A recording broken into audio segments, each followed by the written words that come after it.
धीरे सत्संग का ऐसा प्रभाव पड़ता है कि वो भूमि उर्वर तो रहती है, लेकिन उसमें क्या उत्पन्न होना चाहिए ये धीरे धीरे संकल्प करने की कला ज्ञात हो जाती है।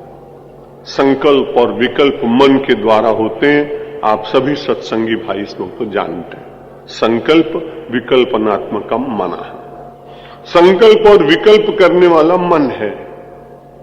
और यदि आप निरंतर मनन करते रहें सत्संग में सुनी हुई बातों का, मनन करते करते 1 वर्ष में 2 वर्ष में जैसे जिसके पूर्व संस्कार हों, उन संस्कारों के अनुरूप किसी को शीघ्रता से और किसी को बहुत काल बाद ये मिल जाती है कि उसके भीतर इस प्रकार के चिंतन समाप्त होते हैं जो व्यक्ति वे दोनों बहुत परमात्मा से निरंतर पड़ती है कि मेरे तो ये संभव नहीं। इसलिए आप अनुज्ञा में सब बात ये जैसा अभी आपने सुना था कि उस कामना से उस काम से युद्ध करते रहना चाहिए। और ये बहुत दीर्घकालीन युद्ध है। बड़े बड़े राष्ट्रों के युद्ध होते हैं, वो 10, 20, 50 दिन के भीतर बंद हो जाते हैं। महाभारत का युद्ध भी 18 दिन के बाद बंद हो गया था।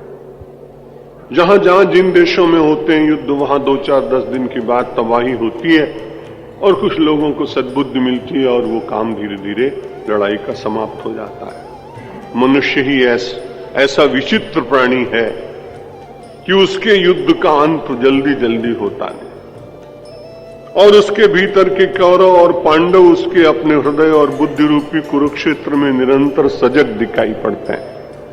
वे लोग बड़े भाग्यशाली हैं जिनके सद्गुण और सच्चिंतन रूपी पांडव विजय विजय विजय प्राप्त करते हैं और दुष्ट विचार रूपी कौरव निरंतर पराजित होते हैं। वो हो जाएंगे। देखना पड़ेगा कि कौरवों के पराजय के पीछे जो बहुत बड़ी शक्ति थी वो भगवान श्री कृष्ण की थी। यदि पांडवों के साथ उनकी शक्ति न होती तो कौरव जैसे योद्धा शायद कभी पराभूत और पराजित न होते। इसलिए गीता का वो श्लोक याद रखिए, विजय मिल जाएगी, काम के ऊपर भी विजय प्राप्त कर लेंगे। लेकिन कब प्राप्त करेंगे? 2 बातें होनी चाहिए। यत्र योगेश्वर कृष्ण यत्र पार्थो धनुर्धरा तत्र श्री विजयो भूतिर ध्रुवा नीतिर मतिर मम। श्रीमद् भगवद गीता के रचयिता महर्षि वेद व्यास जी आश्वासन दे रहे हैं कि जिसके पास भगवान की पूरी कृपा के ऊपर विश्वास है। हमारी तो बड़ी कठिनाई है कि जब तक सब कुछ अपनी इच्छा के अनुकूल मिलता जाए तब तक तो भगवान बिल्कुल दिखाई पड़ते हैं हमको। लेकिन एक दिन यदि प्रतिकूलता मिले तो तुरंत हम सबसे कहते हैं भगवान आजकल नाराज। जब सब कुछ अच्छा मिल रहा था तब भगवान प्रसन्न है, ऐसी अनुभूति तो कम लोगों को होती है। उसमें वो अपनी प्रज्ञा, अपनी बुद्धि, अपने कौशल का ही दर्शन करते हैं। बड़े भाग्यशाली वो लोग हैं कि अपनी संपन्नता, अपनी विजय, अपनी वैभव, अपनी सफलता के पीछे परमात्मा की कृपा का निरंतर दर्शन करने वाले लोग बड़े भाग्यशाली, क्योंकि वो निरंतर सारा क्रेडिट भगवान को देते हैं और वो बड़े अपने आप निश्चिंत रहते हैं। लेकिन सफलताएं कई बार व्यक्ति के अहंकार का पोषण करती हैं और ऊपर से लोगों के सामने कई बार वो कहता है कि भगवान की कृपा से ये कुछ हुआ है, लेकिन उसी के साथ में उसका अहंकार भीतर भीतर बोलता है कृपा अकेली क्या करती जो मैंने अपनी बुद्धि न लगाई होती। लेकिन ये बड़ी विचित्र बात है कि जब दुख की प्राप्ति होती तो सीधा ही वो परमात्मा के ऊपर दोष देता है, भगवान नाराज। अब विचार करिए कि भगवान अकारण आपसे क्यों नाराज हो? कोई आदमी किसी से नाराज तब होता है जब आप उसका कुछ बिगाड़ करें, किसी की जमीन छीन लें, किसी का अपमान कर दें, किसी का उपहास करें, किसी को आगे न बढ़ने दें, तब स्वाभाविक रूप से कोई किसी से नाराज होता है। हमारी और आपकी ऐसी सामर्थ्य है क्या कि हम भगवान का कुछ छीन सकें?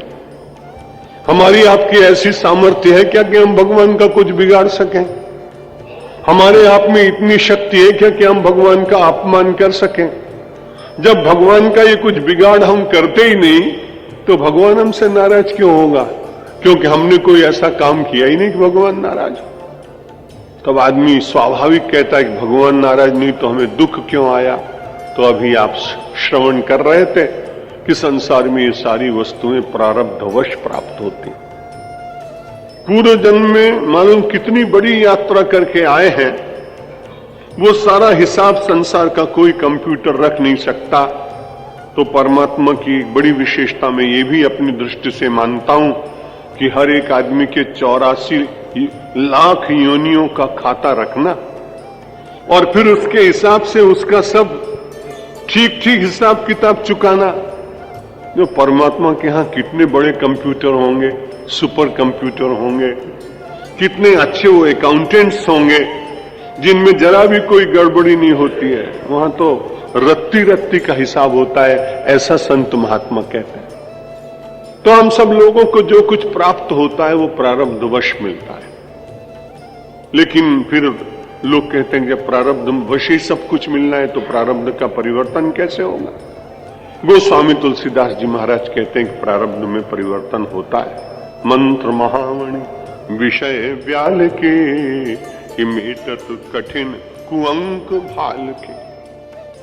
परमात्मा का खूब स्मरण किया जाए, मंत्रोच्चारण किया जाए, अनुष्ठान किया जाए, समर्पित होकर परमात्मा की इच्छा में अपनी इच्छा का विसर्जन कर दिया जाए तो उस प्रारब्ध की रेखाओं को भी संत सद्गुरु और भगवान की कृपा से कभी कभी धूमिल किया जा सकता है। लेकिन फिर भी यत्र योगेश्वर कृष्णो, भगवान के चरणों पर विश्वास और पुरुषार्थ कभी मंद नहीं होना चाहिए। साधना कोई 10, 20, 50 दिन के लिए नहीं, ये तो जब तक जीवन है हम सब लोग साधक ही हैं। और जैसे जीवन के अन्य कार्य करते हैं वैसे ही अपने जीवन की जो साधना पद्धति आपने चयन की हो उसके ऊपर उतनी आनंद पूर्वक नित्य चलने का प्रयत्न करते रहे। जैसे नित्य भोजन करने से पोषण की प्राप्ति होती है, ठीक उसी प्रकार से नित्य साधना करने से अपने पूर्व जन्म के कुसंस्कारों को क्षय करने की शक्ति मिलती है। और ऐसे पुरुषार्थ करने वाले व्यक्ति के ऊपर परमात्मा की अव्यक्त कृपा की निरंतर धार बहते बहते वो पूर्ण रूप से तपःपूत हो जाता है और जीवन धन्य बन जाता है।